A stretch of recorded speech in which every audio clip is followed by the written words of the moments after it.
Papakilala ko, ako si Nickel, gitarista ng What Remains Unsaid. Bali, permanent na akong gitarista. Ako na nag-permanent sa akin, sarili ko. Composer, guitarist, second vocals. Ano ba ang position ko pa? Dog. Si Macbert, vocal. Vocal. Sabi nga ni Patch, no comment. Tapos na agad tugtog namin, medyo naging first band pa kami. Pero okay naman, di ko naman masabing It was fun. I had fun naman, pero di ko naman masabing satisfied din. Pero hindi rin naman sobrang disappointed kasi nandito lang din nagbabanda lang din naman talaga kami for fun. So regardless kung ano man yan, kung saan kami mapunta, ang mahalaga ma-experience namin yung iba't ibang klaseng bar, kung ano yung mga pwede namin worst na ma-experience namin doon. Then kailangan namin matuto saka para maging parang preparation namin to sa mga susunod pa naming gig. Charge to experience. Exactly. So, actually di ko naiintindihan yung sinabi ni Mayo, English eh. Pero tama 'yon.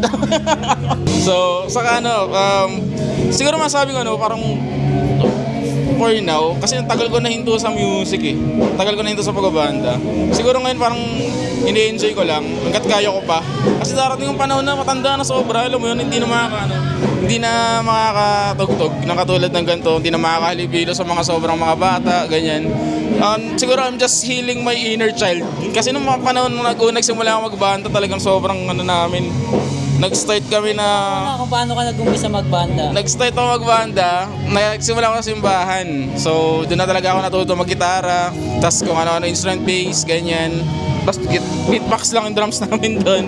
And tapos... Gitara talaga unang Gitara talaga unang instrument ko. Tapos, ako unang natuto mag-drums, tapos tinuruan ko kapatid ko, tapos ang galing na niya. Hindi na ako marunong. Siya na yung magaling. So, hanggang sa dumating yung panahon na kaming magpipinsan, natuto kami lahat magbanda, maggitara, ganyan. Tapos, sakto pa parang iba-iba yung position namin. So, nag-start kami bumuo ng banda. Ang name ng banda namin dati is Different Sunday. Yan, magpipinsan kami. So, ngayon na lang kami ulit ngayon na lang ulit ako tumuloy sa pagbabanda. Which is sobrang rin. Ako lang yung tumuloy, sa totoo lang. Yung kapatid ko, music director sa church, tuloy-tuloy sa church, pero ako naman dito sa labas, ako yung mas nag-gig. So yun yung storya ng buhay ko. So ngayon si Mayo naman, kung anong storya ng buhay niya. Ako naman. Ano ko eh. Batang hamog ako nung bata ako eh. Naaya ako musiko. Alam mo yung mga marching band? Oo. Kaya ang unang-unang instrument ko talaga trumpet. Oh? Oo. Legit ba? Legit. Doon ako natutong magbilang ng nota, mga timing, ganyan. Kasi nung nagpa-practice kami mag-trumpet, bago kami makahawak ng trumpet, isang linggo kami nag-aaral ng notation. Mga notes bilang-bilang. Oo. Bago kami totally nakahawak ng instrument. Tapos, tumagal ako ng mga 2-3 buwan doon. Kaso yung yung nagtuturo sa amin yung teacher namin, kailangan niya ng mag-ibang bansa. So tumutulong talaga siya sa mga barko, ganun. Okay. After nun, natuto naman ako mag-gitara. Which is useful yung natutunan ko sa pagiging musiko. Kasi yung pag-aaral ng mga notes, mga bilang-bilang, ganyan, na-apply ko siya sa gitara. And then, after ng gitara, natuto ako mag-bass, natuto ako mag-drums. Yun na. Pero, totally talaga na-inlove ako sa drums. Drums talaga. Actually, pinaka gusto ko talaga yung instrument drums. Pero, secondary yung bass. Secondary. Ang pinakaunang banda ko, ang pangalan is Kiel. Ako doon, rhythm guitarist ako. Doon din ako unang nag-drums kasi magkaroon kami ng event one time. Nag-aaral na ako mag-drums pero pasundot-sundot lang. May event kami, bigla kaming in-Indian ng drummer namin. Ang okay lang sana kung totally wala siya eh. Tumugtog din siya doon sa event na yon sa ibang banda. Tumugtog kami, ako yung pumalo. Then, yun na, tuloy-tuloy na ako mag-aaral mag-drums. Ngayon, bass is secondary kasi bass and drums goes hands in hand talaga yan. Ngayon, medyo focus ako ngayon sa bass. Every weekend. Vocals naman, kumakanta ka ba talaga? Or... Hindi rin, pero at the same time, since marunong sa talaga sa music, Kumbaga, nandun yung ano, Sa pagkanta. madadala ka rin sa pagkanta, kumbaga. Kasi nga, sa music, di ba? Pero hindi naman ako lalaban ng ano, ng biritan, kumbaga. Hindi naman. Kung ano lang yung kaya natin. Ako nga pala si Dan, guitarist. Pero minsan, pwede rin maging bassist, maging vocalist. Depende kung ano yung nasa list. Wag lang po rin. Ang motto ko po sa buhay, kumain ka ng siopaw at ang pagpapali umaapaw. So, Pao, bakit ikaw ba si Pats? Chinese ka ba? Siguro mga 2012, ganun. 2012, 2012 siguro. Bassista talaga ako actually. Yun, nung tumagal-tagal, meron akong kasama sa church. Bassista siya. Kesa dalawa kaming bassista. Sabi niya, kesa dalawa kaming bassista, sabi niya, mag-gitara na lang ako. So, no choice. Nag-gitara talaga ako. Tinuso ko naman. Simbahan din. Simbahan. Tinuso ko naman. So, yun. Yun lang, gitarista pa rin naman. I'm not perfect. Hindi pa rin ako satisfied sa ginagawa ko. Pero yun nga, still learning pa rin naman ako. Ayun. Pero kung tatanungin mo ako kung disappointed ba ako kung bakit nag-convert ako sa gitara from bass, no, hindi naman. Nag-enjoy naman ako. Ayun. Natutuwa naman ako. Unang banda ko, siguro, ayun shoutout nga pala sa mga banda ko. Si Lars, si Kiko. Ayan. Yun nga, yung mga kabanda ko, mga taga Manila, Cavite, yan. Pangalan ng banda namin, We Came to Conquer Uranus. Ayan, influence kami ng Blink-182. Yun yung first crush ko talaga, Blink-182. Then, na-convert ng mga post-hardcore, yan, like Bless the Fall, ganon. Devil Wears Prada, Memphis Mayflower, Metalcore, yan. Ayan, upgrade lang ng upgrade, though hindi naman tayo perfect, ganon. Pero still, gusto ko pa rin naman mag-learn. Gusto ko pa lumawak yung yung idea ko sa larangan ng mga ganun genre, diba? So, yun, not 100% totally perfect, pero yun nga, sumasabay naman, ganun. Hindi sa malalakas, sa mga ka-level lang natin. So, yun. Ayan, gusto lang namin lumaki yung circle of friends namin. Kaya ginagawa namin to. Alam niyo naman, mga matatandaan na, di ba? Parang masarap magsalita. May mga kanya-kanya na kami priority sa buhay. Pero we're just doing this to have fun. Yan. Enjoy yung mga time na hindi namin magawa noong mga bata pa kami. So, eto na yun. At the same time, gusto namin lumaki yung circle of friends namin. Na hindi lang kami napapako sa ito lang kami. Gusto namin makakilala na ibang mga tao, may ibang circle of friends din, di ba? So, kaya ginagawa rin namin to. To grow, to know others, people, di ba? Na hindi lang matatapos yung mundo namin na kami-kami lang yung nakikita. Di ba? Gusto rin namin makakita ng ibang mga tao na magbibigay din ng sa amin, na encourage na pagpatuloy itong passion na ginagawa namin. So, yun. Peace out. Siomay. Ako nga pala si Macbert sa Lucero sa Facebook. Add nyo ako. Add nyo ako, Single ako. Follow nyo pala yung page nan, Macbert Tattoo yan. Magaling mag-tattoo yan. go. May discount. Gamitin nyo lang yung voucher ko. Type nyo lang. Lagay nyo lang, Dan Pogi. Sir, this is Dan! And then, recommended as tattoo artist yan. Accredited ng Pidea. Ako nga pala si Macbert, tattoo artist / vocalist ako ng What Remains Unsaid. Kabanda ko tong dalawang to. Wala po kami magagawa kaya ngayon nagpa-podcast kami ngayon. Ang ganda ng background, di ba? Tapos may mga dumadaan. Pakilala ka lang kung saan ka ba nag-start magbanda, ganyan, anong story, ba't napunta ka sa pagbabanda, ba't di ka naging dancer, mga ganon. Kasi dati talaga, hip-hop talaga ako. Back in 2001, yan. Mga salbaut, ako hipster ako, hipster. Nakikiuso lang. Tapos yung pumasok na yung era ng nung alternative, yung pumutok na yung alternative rock sa Pilipinas, yun. Kamikasi, yun doon ako Thrasher muna ako. Tapos medyo tumaas-taas na, bumigat, pumasok na yung emo, yung My Chemical Romance, yan yung mga naging influence ko, Simple Plan, Green Day, yan mga ganyan. Tapos yun nakikinig na ako ng mas mabigat, yung na-discover ko yung MCR, na-discover ko yung The Use, yung Ice to Kill, yan, Alesana. Ang prepare ko talaga para sa akin hanggang ngayon naman, prepare ko talagang post-hardcore talaga. Emo post-hardcore. Siguro, emo kasi talaga ako. Kita mo naman yung buhok ko. Di ba? One side. Actually, wig to. FYI. Hindi, para lang, transparency. Tapos yun, ayun na. Nakikinig na ako ng mga mabibigat. Tapos sinasabayan ko siya. Actually, hindi talaga ako singer. Pang video okay lang ako. Nalaman ko na lang na pwede pala yung nakijam ako sa Geb, sa EB ng Clan, mga ganun. Nag-studio kami, yun, kumanta ng My Heroine ng Silverstein, yun.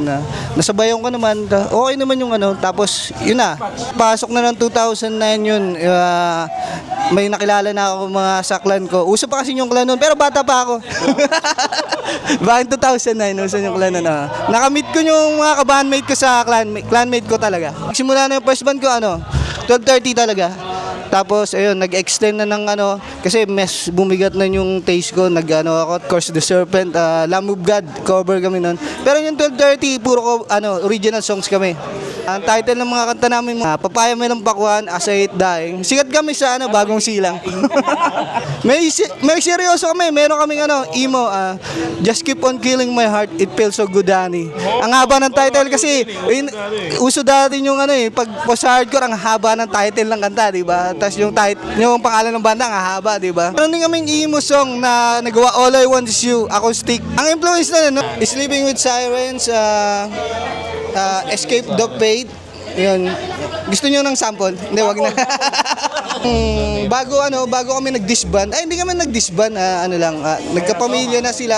Nagpahinga muna ako. 2016 hanggang 2024 ako nagpahinga.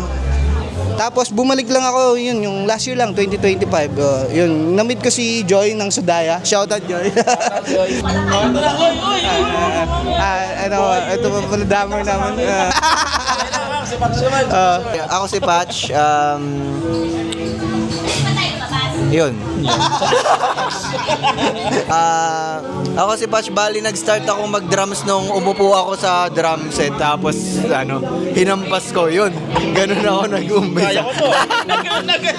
On a serious note, nag-umpisa akong mag-drum sa church. Sa church talaga ako nung natutong tumugtog. Ang nangyari nun, gusto ng mama ko, matuto akong mag-keyboard. Natuto naman akong mag-keyboard, pero nung natuto akong mag-keyboard, tas tumutugtog na ako, parang parang walang fulfillment. Kasi dati pa mahilig na ako sa music eh. Tapos gusto ng mama ko talaga, matuto ako ng kahit my mom wanted me to learn how to play the keyboards. But then when I learned how to play the keyboards, I didn't feel any fulfillment. So ayun, basta parang nung natuto ako, nakakatugtog na ako, pero parang May kulang. parang masaya naman ako, pero parang hindi ako satisfied, parang hindi yun yung calling ko talaga. Tapos hanggang sa na-realize ko na drums pala talaga yung gusto ko nung every time na sumasakay ako sa jeep, 'di ba yung mga jeep dati, yung mga yung di ko alam yung sa mga probinsya kasi, taga Bulacan kasi ko, guys. So, yung mga jeep doon, yung mga malalakas magpatugtog. Oo, yun yung may tawag doon. Patok. So, na-realize ko na drums talaga yung para sa akin kasi pag nakakapakinig ako ng kanta, parang humihiwala yung drums, tas yun lang yung naririnig ko. Di ba? Ganun, may ganun Oo, may ganun ba? Kunwari ito, gitara, di ba? Parang pag nakinig ka ng kanta, parang humihiwala yung gitara. So, sabi ko, ba't ganun? Alam ko na ito yung bass, tas ito yung snare. Pero wala pa akong alam sa drums at all nun. Alam ko lang na ito tinatapakan to, bass to, ganun yung timing, tas ito yung snare, tas ito yung timing niya, ganun. Hanggang sa sinabi ko dun sa drummer ng church namin na turuan mo naman akong mag-drums. Tapos so nung tinuruan niya ako ng basic, nung umupo ako tapos nag-drums ako, marunong na ako agad kasi parang Nandun na ideya. oo, parang hindi nung nag-keyboard kasi ako parang chords tinuro sa ako, sige ganito gagawin mo. Parang mahirap siyang aralin pa, pero natutunan ko siya. Parang yung nag-drums ako, parang dun ko na feel na naturally madali sa akin to. Kasi parang yata yung parang yun yung unintentional na na-absorb ng ng katawan mo kahit hindi mo pa siya ginagawa. So nung ginawa ko na siya, parang naturally natutunan ko siya ng madali. Ganun. Tapos hanggang sa napabarkada ako sa mga nung yung mga barkada ko nalaman na tumutugtog ako sa church. Yun yung mga kausuhan ng mga emo-emo nun eh. Yung mga Chemical Romance, gano'n. Konti pa lang may alam ng Chemical Romance nun. Parang, ang sumikat kasi, parang nag-mainstream sila, Black Parade, di ba? Parang yung 3 Cheers for Sweet Revenge pa lang yung album nila nun. Parang sabi, eto, ang title nito, Helena. Tapos, tugtugin mo nga to. Tapos, nung pinakita ko sa kanila na kaya kong tugtugin, nagulat sila na na kaya kong tumugtog ng kaya kong i-drums yung drums ng Helena. Tapos nung nakatugtog ako ng gano'n, syempre puro church music tinutugtog ko nun. Nung nakatugtog ako ng ng makamundong tugtugan. Yun yung tawag sa church namin rin. Makamundong tugtugan. Nung nakatugtog ako ng gano'n, ang sarap sa feeling. Ayun na, dun na ako naumpisang namulat at napariwa. Joke lang. Kumbaga nag-expand lang yung natin, yung kaalaman natin sa music. Tapos hanggang sa nahilig na ako sa mga ganong kanta, parang pasikreto pa nun kasi wala akong sariling drum set. So pagka ang ginagawa ko nun, pag practice namin sa church, inaagahan ko mga 1 to 2 hours before practice namin.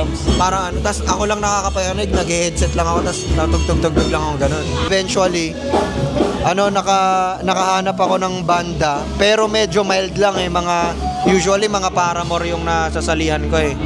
Tas ayun, mga puro cover lang hanggang sa eventually nag-quit din ako kasi yun nga, nabigla. Hindi, syempre, na habang tumatanda tayo, may mga responsibilities tayo, di ba? So, may mga bibitawan tayong mga hobbies, ganun. So, isa sa mga nabitawan ko yung music. Tapos, nakabili na ako ng mga gamit nun. Binenta ko kasi, parang akala ko hindi talaga yun yung para sa akin. Kasi wala naman talagang pera sa music pag nag-i-start ka pa lang eh. Unless may break kang may mangyaring break sa inyo, big break talaga na sumikat kayo ganun. Na usually nang nangyayari sa mga mainstream bands. Hindi ko naman sinasabi na kapag yung genre nyo is hindi common or hindi mainstream, hindi kayo sisikat. Pero parang usually ganun yung nangyayari. Last year, parang nung syempre may sumusweldo ka na, parang naisip ko na parang na-miss kong pumalo-palo, gano'n. So bumili ako ng e-drums. Okay. Ang maganda ngayon kasi ang isa pang nakapagpigil sa akin nun, dahil drums sobrang mahal. Kasi bibili ka ng magandang drums, magkano? Sige, sabihin natin Pearl, sabihin natin 25k. Drums, walang cymbals yun.